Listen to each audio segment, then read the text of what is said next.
Ganito ang pagkuha ng marble stone o marmol. Ang malaking slab ng marble ay dahan-dahan nilang itinutulak gamit ang excavator upang hindi ito mabasag. Nilalagyan din nila ng lupa o graba ang pagbabagsakan nito. Ngunit minsan ay nagka-crack at nababasag pa rin talaga ang marmol.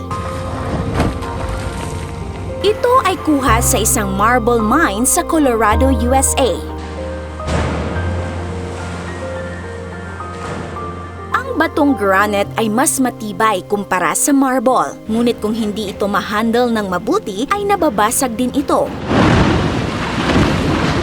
Madalas ginagamit ang marble at granite bilang floor tiles, kitchen countertop at syempre sa lapida. Mga ka-awesome, itap nyo lang po ang link na nasa caption o sa comment section upang mapanood ninyo ang buong video.